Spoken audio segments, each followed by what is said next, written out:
तो आइए सुनते हैं किसान वाणी कार्यक्रम।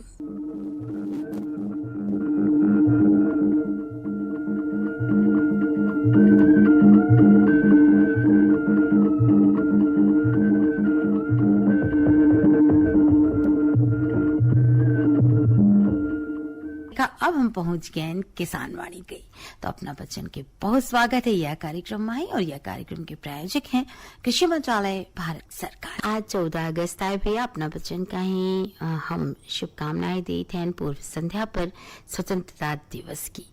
बहुत सारी शुभकामनाएं अपना बच्चे खुश रहे स्वस्थ रहे। और देखा भैया 14 अगस्त भारत और पाकिस्तान दोनों के लिए एक महत्वपूर्ण दिन है। 1947 में यह दिन ब्रिटिश शासन से भारत और पाकिस्तान का स्वतंत्रता मिली थी। हालांकि दोनों देशों ने यही अलग अलग तारीखों पर मनाया। देखा पंचों, भारत संरचनात्मक दृष्टि से गाँव का देश है भैया और सभी ग्रामीण समुदायों में सबसे अधिक मात्रा में कृषि कार्य किए जाते भैया। इसे भारत का ही कृषि प्रधान देश की संज्ञा मिली है। लगभग 70% भारतीय किसान होते और यह भारत देश के रीढ़ की हड्डी के समान है भैया। देशभक्तों से ही देश की शान है और देशभक्तों से ही देश का मान है। हम उस देश के फूल हैं दोस्तों जिस देश का नाम हिंदुस्तान है। हमें गर्व है कि हम हिंदुस्तान।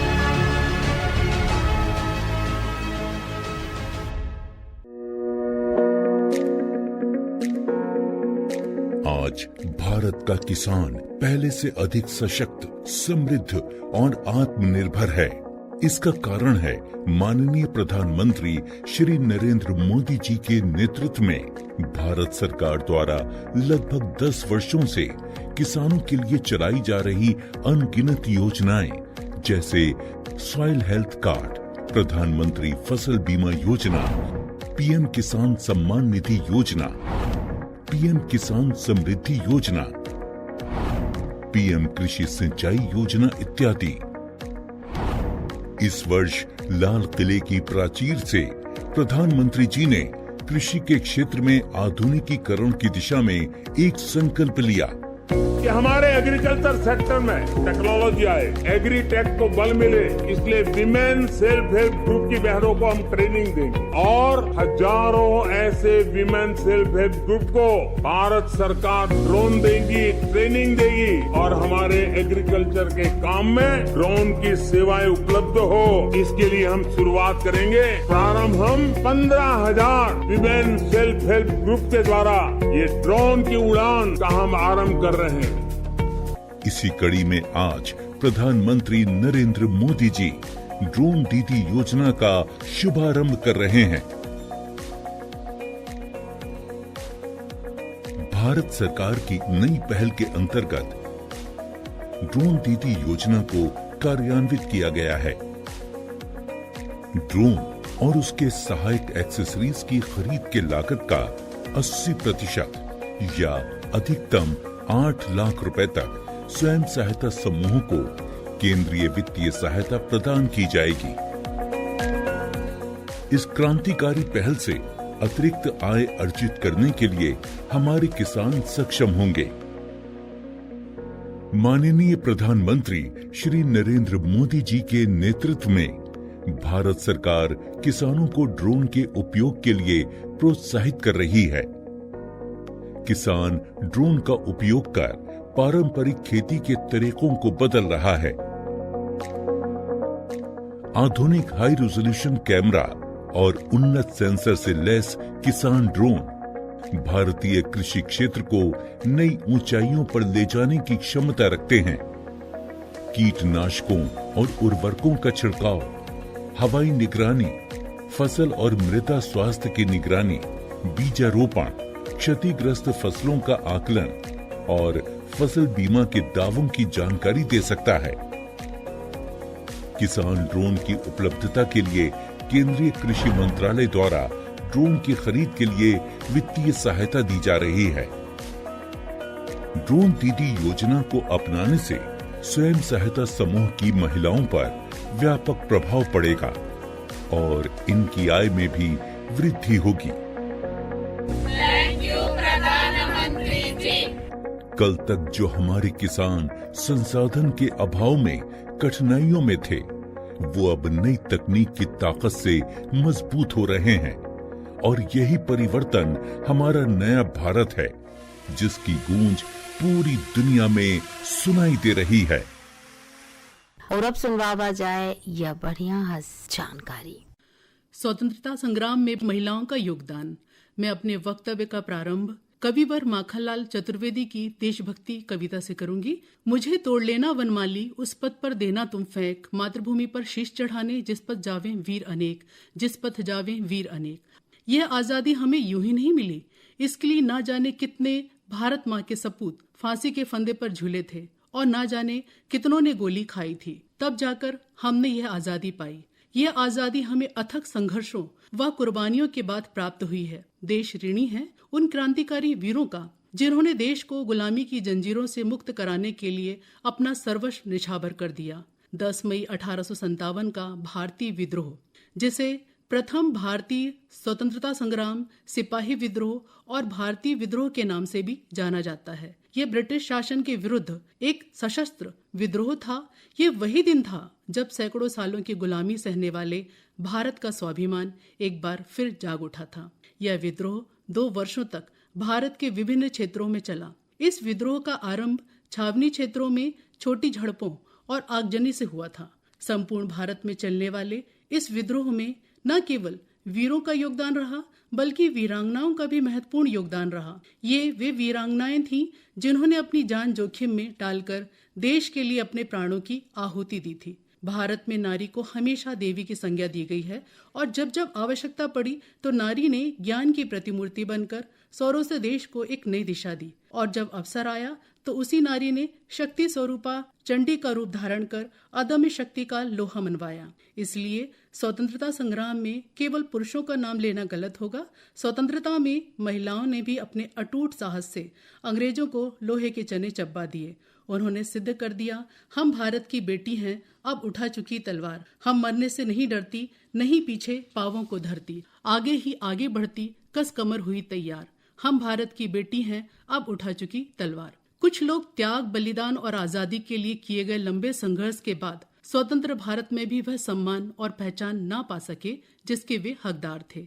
इन वीर सेनानियों में अनेक महिलाएं भी थीं, जिन्होंने न केवल क्रांतिकारियों की सहायता की, बल्कि संगठन व सभाओं का कुशलता पूर्वक नेतृत्व भी किया। इसलिए भारतीय वीरांगनाओं का जिक्र किए बिना संपूर्ण स्वाधीनता आंदोलन की दास्तान अधूरी है। आइए जाने कुछ ऐसी ही वीरांगनाओं के बारे में जो इतिहास के पन्नों में कहीं खो गई हैं। आजादी के लिए त्याग और बलिदान देने वाली वीरांगनाओं का आज हम स्मरण करते हैं। आओ झुककर सलाम करें उनको, जिनके हिस्से में ये मुकाम आता है। खुश नसीब होता है वो खून जो देश के काम आता है। आजादी की कई कहानियां बहुत प्रेरक हैं और हमें ये बताती हैं कि हम आज स्वतंत्रता व स्वाधीनता के जिस वातावरण में जी रहे हैं, उसके पीछे कितने लोगों का संघर्ष और बलिदान निहित है। लेकिन दुर्भाग्य से बहुत से लोग, खास तौर पर नई पीढ़ी, इससे अनजान है। कवि विद्याधर गुरुजी के विचार से आजादी को चिर युवा रखने के लिए शहीदों का सतत स्मरण आवश्यक है। याद शहीदों की अगर हम नहीं करेंगे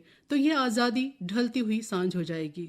बुंदेलखंड मध्य भारत का एक प्राचीन क्षेत्र है। बुंदेलखंड की अपनी अलग ऐतिहासिक, सामाजिक और सांस्कृतिक विरासत है। बुंदेली माटी में जन्मी अनेक विभूतियों ने न केवल अपना बल्कि इस अंचल का नाम रोशन किया और इतिहास में अमर हो गए।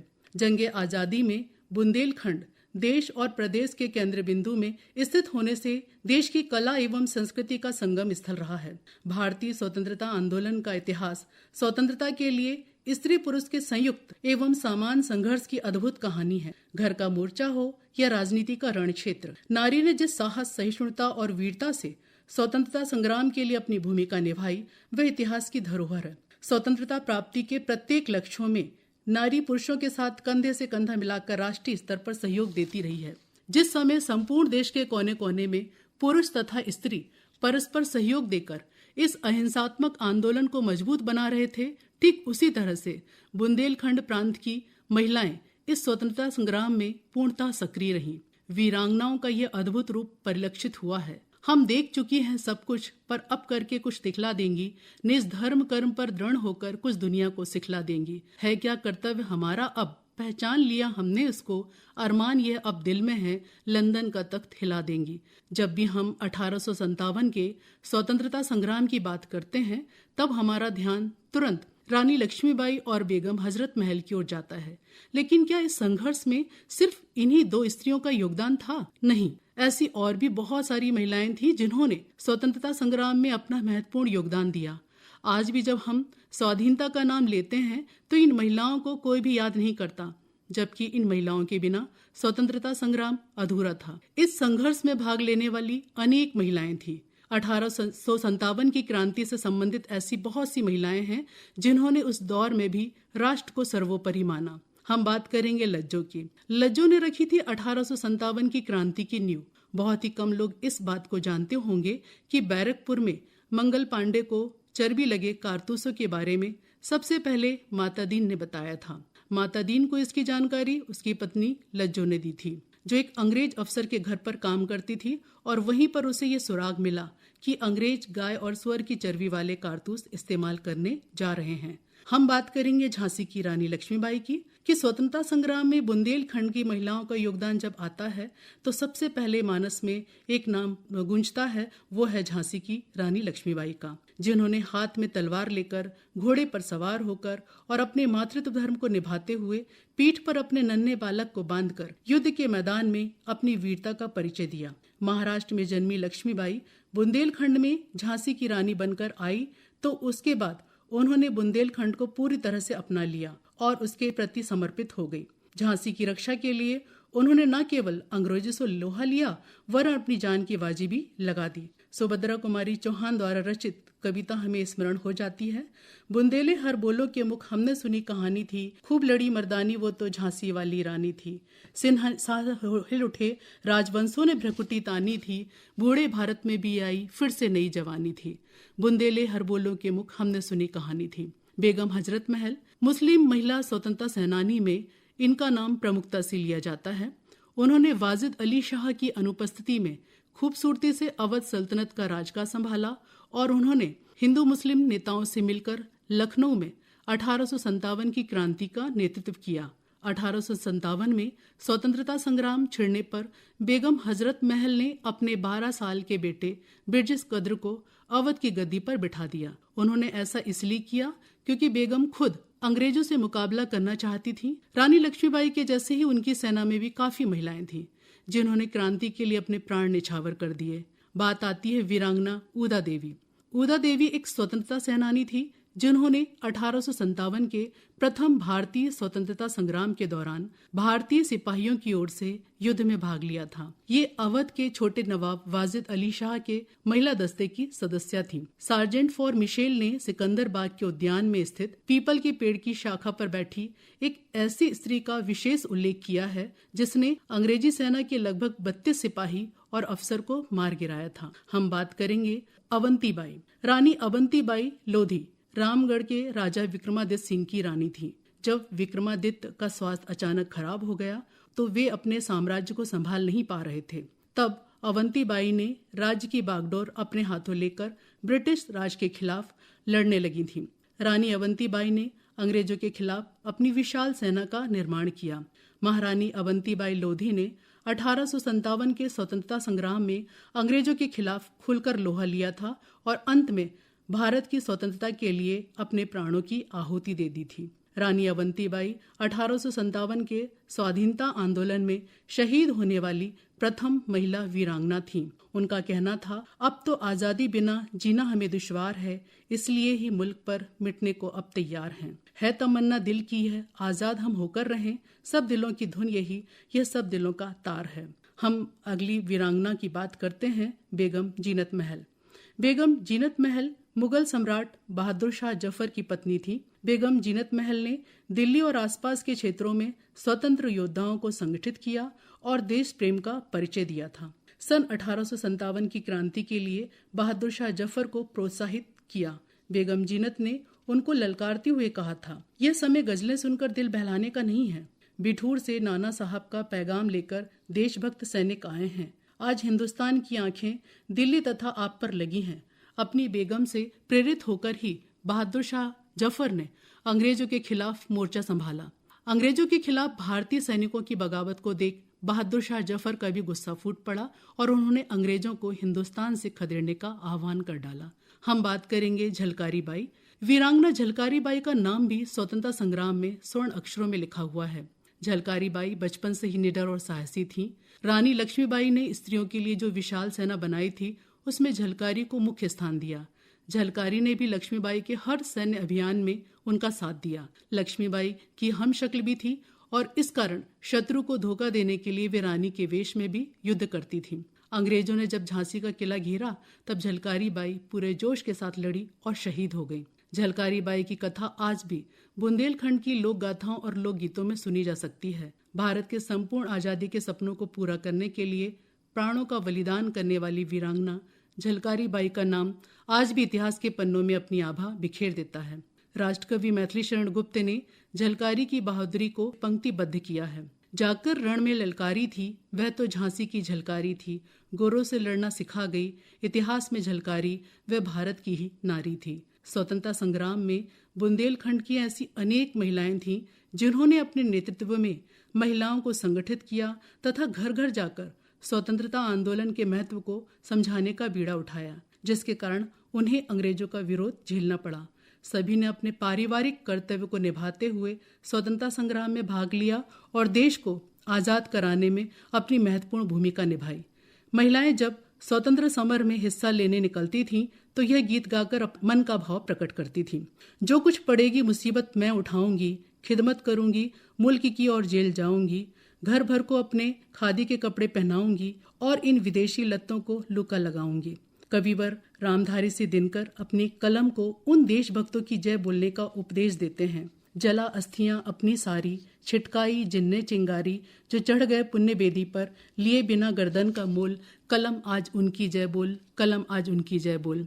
इस प्रकार परतंत्रता की काली छाया से एक लंबे कष्टदायक संघर्ष के बाद भारतीय राष्ट्र का पुनर्जन्म हुआ और भारतीयों के जीवन में स्वतंत्रता का वह स्वर्णिम पल आया जिसे हम सभी भारतीयों को वर्षों से इंतजार था। आज आजादी को बरकरार रखने के लिए एकजुट होकर समर्पित भावना से राष्ट्र सेवा करने की आवश्यकता है। समस्त देशवासियों को प्रण करना होगा कि हम जो कुछ करेंगे देश हित में करेंगे, देश की प्रगति व खुशहाली के लिए अपने आप को समर्पित करेंगे। जिन लोगों ने कुर्बानी दी और जिन्होंने हमें स्वतंत्रता दिलाई, उन सभी आजादी के दीवानों को मैं इन पंक्तियों के साथ सलामी देती हूँ। स्वतंत्रता की प्राप्ति हेतु स्वयं सूली पर चढ़ गए तुम, अजय सूर्य बनकर दुश्मन के हृदय फांस सा गढ़ गए तुम। मातृभूमि की बलिवेदी पर कर दिए निछावर प्राण, आजादी के दीवानों, स्नेह क्षमा के परवानों, तुमको मेरा सलाम, तुमको मेरा सलाम। और सुना जाए यह बढ़िया देशभक्ति।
देश होगा खुशी से जिएगा, खुशहाल देश होगा खुशी से जिएगा। स्वार्थ सब त्याग दे, आंसू क्यों पिए,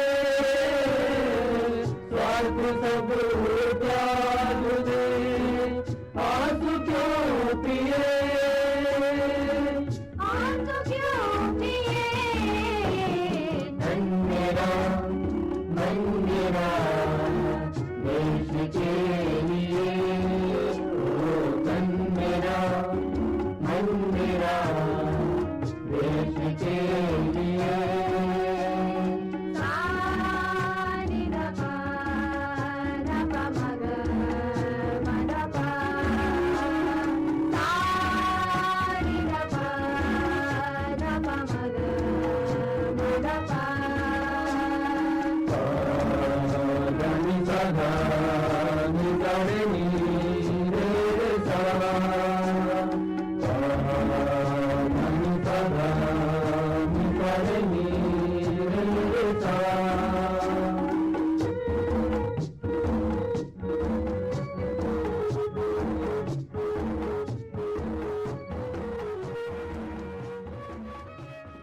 भैया देखा जाए के चूना बेरा होती तो चला जाए पंचन से किए जाए जय जवान जय किसान।